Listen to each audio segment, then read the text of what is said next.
Welcome to Money Chat Now. I'm your host, Larry Steinhouse, and today is Thursday, November 4th, 2021. And look, hey, like the show? Do you like the show? Hit the share button, hit the like button. Let me know you like it. Let me know you're sharing it. Tell everybody how great the show is. And come on, hit the share button, hit the like button.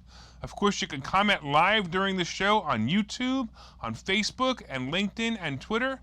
And I'll also be able to respond to those comments, so please leave them. Don't forget to subscribe to the YouTube channel and like the Money Chat Now page on Facebook. Money Chat Now is brought to you by Investor Schooling, and you can attend a complimentary class this Thursday, actually tonight, by going to investorschooling.com. There you will learn about real estate investing and stock options trading from those who do it every day. All right, on today's show, we'll be talking about, of course, the market update, the new vaccine deadline, Pelosi and the rest of her BS. We'll be talking about Etsy and the stock, Zillow and Woods, Bitcoin Mayor, wait to hear this one, this is interesting, Nikola stock, and of course, the wrap-up. Let's get into it. Let's talk a little bit about the Dow Jones. The Dow actually only finished down 33 points today. It was down quite a bit for a while, about 150 at one point, and it actually rose back up, and it's only down to about 33 points right now. The S&P is actually, again, in record territory, plus 19.5 today, and the NASDAQ is just under 16,000, and that will be an amazing record. It did break a record today, but if it hits 16,000, that'll be just an amazing number that it will hit, and that's very possible it'll happen tomorrow. We will see, but again, I'm telling you, I've said it before, you'll be looking out, watching for the drop that's probably going to come in the next 2 weeks, only because, you know, again, earnings is going to be over.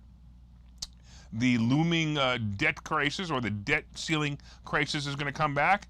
And, of course, the fact that President Braindead and his Democrats are going to be working on the bill. And we're going to be talking about that in a little while anyway. All right, let's talk about the new vaccine deadline. It looks like pushback is causing pushback. That's right, the Supreme Leader, President Braindead, or Poopy Pants, whichever you prefer, has pushed back the deadline for the mandated vaccine among large companies. As you know, the Supreme Leader, and in case you forgot, I call him the Supreme Leader because a United States president follows the Constitution, where a Supreme Leader makes up his own rules. So the Supreme Leader was getting complaints from angry and concerned companies saying that it would be difficult to hire staff if the companies needed to let go of the current trained staff because someone correctly believed that they had the right to choose their medical treatments. Although this is a step in the right direction, the Supreme Leader also stated that if you don't have the vaccine by the original deadline of December 4th, you'll be required to wear a mask, which is completely useless, as a badge of shame. Okay, he didn't say badge of shame, but it's true. It really is.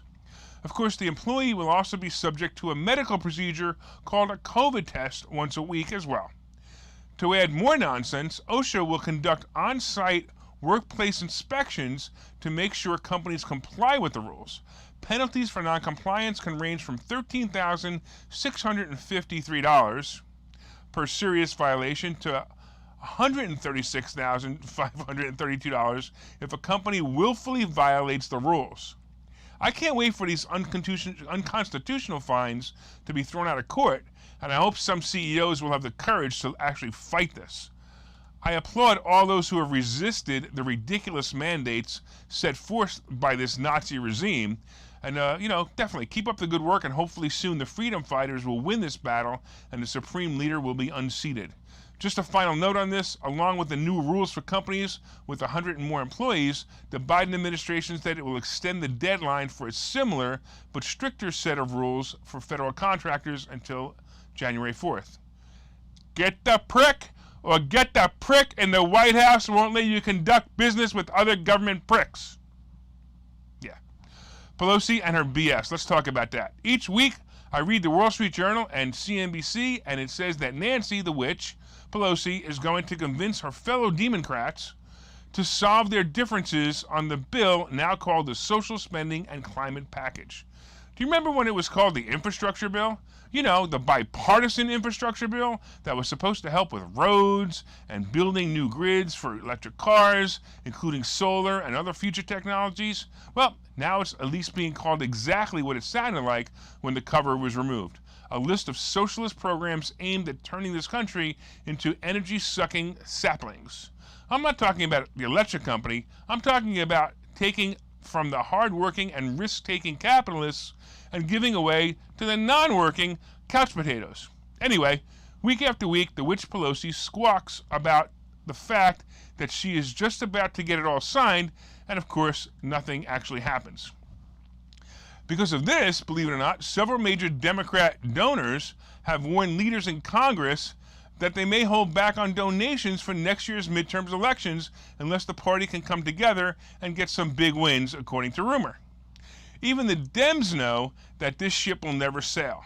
This also made me think about last year when the Democrats, or the Democrats, were supposed to vote on giving the last stimulus check. It took months for them to vote on it. They kept putting it off until Trump actually finally released some of the money. Okay, I got to get back on the money track. This political track is annoying, but it's really the only news out there right now. Oh, but before I do, let's go, Brandon! But today's comment to let me know you're watching is President Poopy Pants. So please comment President Poopy Pants to tell me you were watching the show. So in the comments right now, write President Poopy Pants so I know you're watching the show. I'm just dying to see all the comments that say President Poopy Pants. So I think that's freaking hysterical. Let's talk a little bit about Etsy and getting back to money.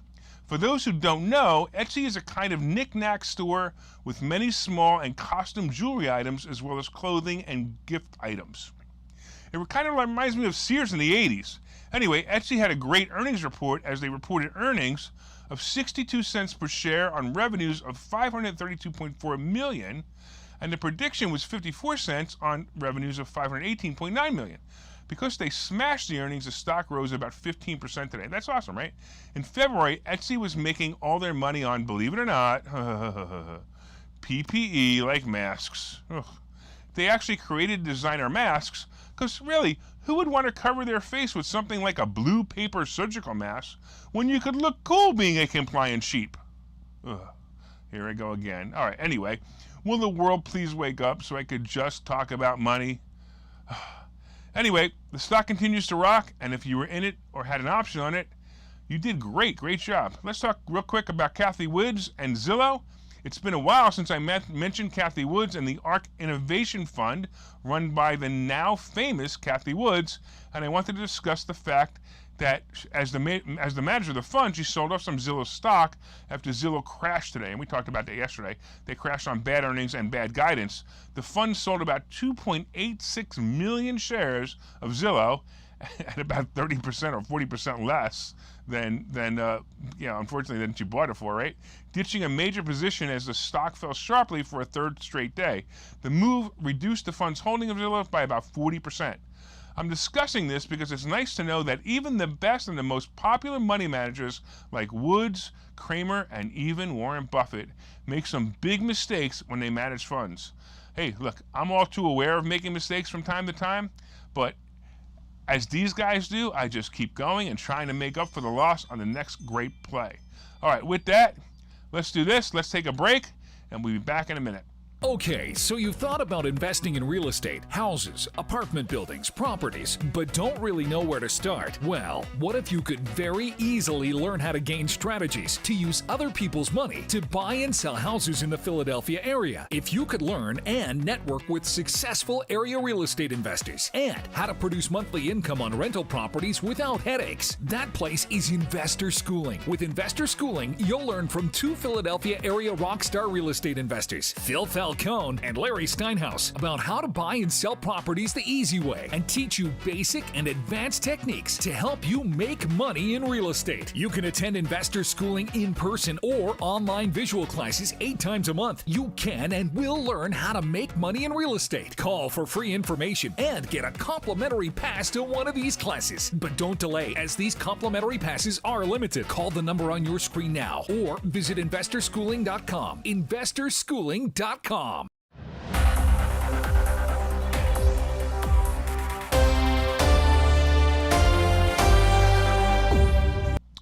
right, welcome back to Money Chat Now. I'm your host, Larry Steinhouse. By the way, did you guys hit that share button yet? Come on, share me with your friends. Hit that like button. Let me know you enjoy the show. And, of course, leave comments. Come on, I only see one President Poopy Pants. What's going on here? Somebody leave the comment, President Poopy Pants, will you? Come on, let's do it. All right. Hit the like button. Let me know you like the show. Come on, let's do it. All right. Real quick, I want to let you know that Peloton earnings just came across the board, and they did terrible. Of course they did terrible. Gyms are opening up again, and nobody wants to buy in-home gyms anymore, so they're actually going out and they're doing things. However, Pinterest is up a little bit, so that's kind of interesting. So the P's are kind of working there. Anyway, let's talk about the next topic. Oh, yeah, okay. Which is, but actually, before we even talk about that, let's talk about what we've been talking about. The market update and the fact that the Dow is down 33 points.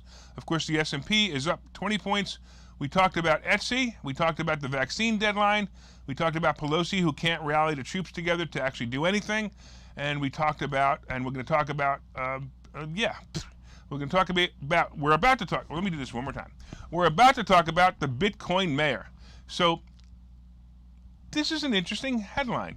This is probably the most unrated story that I found today. In New York, the mayor-elect Eric Adams vows to take his first 3 paychecks in Bitcoin. Wow. Bitcoin? Really? Actually, I think that's pretty amazing. He wants to be paid in Bitcoin. I can't believe that this is a mostly hidden article, but it actually should have made a major difference in Bitcoin price, but Bitcoin hardly moved at all today on this news. It actually moved down even a little bit, so I'm actually surprised. But here's the thing, right? Adams wrote that in New York, we always go big, so he would be taking his first 3 paychecks in Bitcoin. Adams appeared to be trying to one-up Miami Mayor Francis Suarez, who said on Tuesday that he would be taking his next paycheck in Bitcoin. So they're kind of having a Bitcoin battle, I guess. All right, now we have mayors actually competing for who will have the best Bitcoin soundbite. Okay, this is actually a good thing. Yeah, actually it is. It's really a good thing. With these mayors and possibly other politicians or corporate execs taking salaries in Bitcoin, Bitcoin will continue to prove to the world that it will likely be the new world currency. Actually, it's kind of scary, but everything new was scary at one point. This guy is a Democrat, but anyone, by the way, is better than that moron de Blasio that was in there before. So maybe New York has a chance of coming back. I don't know. Who knows? Anyway, here's another interesting fact about something de Blasio was trying to initiate that Adams definitely won't.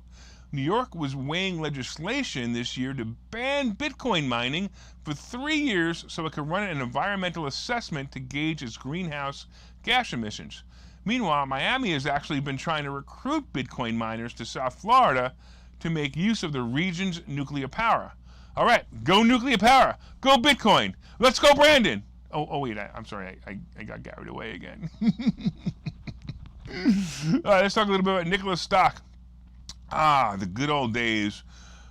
Remember when a CEO, you could embellish the value of your company with a few exaggerations about your profits, your sales, and even the effectiveness of your product? It was great when you used to be able to do that. I don't understand, whatever. I guess it's not really one of those things you could do anymore. Didn't this former CEO, the former CEO of Nikola, Trevor Milton, get the memo that this stuff was no longer in favor?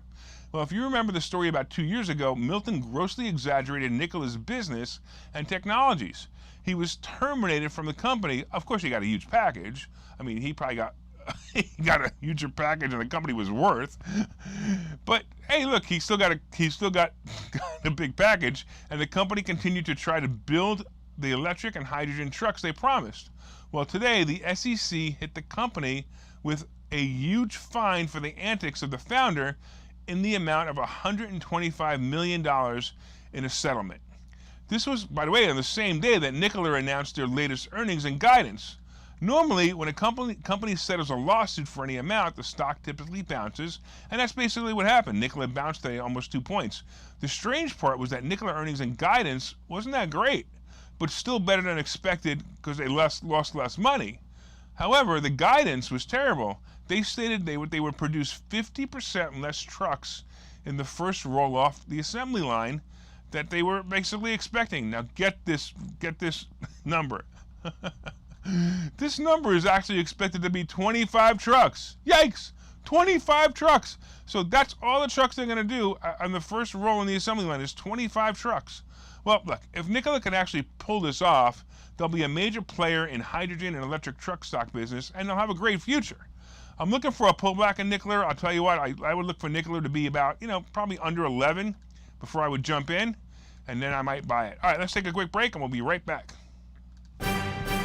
Investor schooling needs a new slogan. Investor schooling? Never heard of.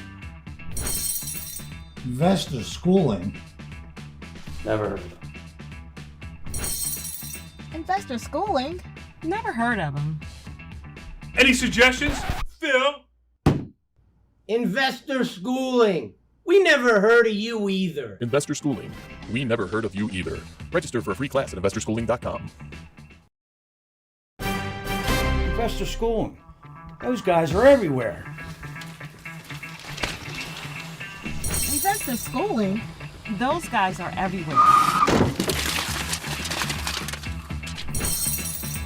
Investor schooling? Those guys are everywhere. Investor Schooling. Those guys are every.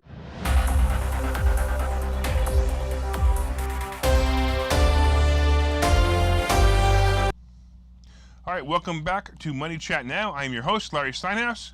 And of course, so far we've been discussing the market update. The market is down 33 points. The S&P is up almost 20 points, and the NASDAQ is up 120 points. And of course, the S&P and NASDAQ broke records, and the NASDAQ is pushing that 16,000 number, which is pretty awesome to be pushing a 16,000 number. That's pretty fantastic. All right, we also talked about the fact that there's a new vaccine deadline. So if you were worried about getting your vaccine next month, you don't have to worry about it until January, but you have to wear a mask of shame. We talked about Pelosi and the rest of her BS and how she can't do anything right. It's amazing. We talked about Etsy having great earnings. We talked about Kathy Woods dropping Zillow out of her portfolio. We talked about the Bitcoin mayor and how Mayor Adams is going to be paying Bitcoin. Kind of cool. We've been talking about Nikola and how they got fined and how they be making some trucks. All right, so let's talk a little bit about the wrap up. By the way, did you guys hit the share button yet? I actually got a text message while I was in commercial. People are somebody was afraid to put President Poopy Pants up on Facebook because they're afraid they're going to get Facebook banned. Unbelievable. All right, so again, hit the like button, leave me comments, let me know what you think. All right, I want to talk a little bit about some notable earnings. Wow, Moderna's stock tanked today as it missed profit expectations by more than 30%. Check it out. They blamed the shortfall on lower shipment amounts of the killer vaccine. The COVID vaccine. Sorry about that. That was kind of like a Freudian slip, I think, right? Anyway, Moderna's stock was down 65 points to put it in the 280 range again.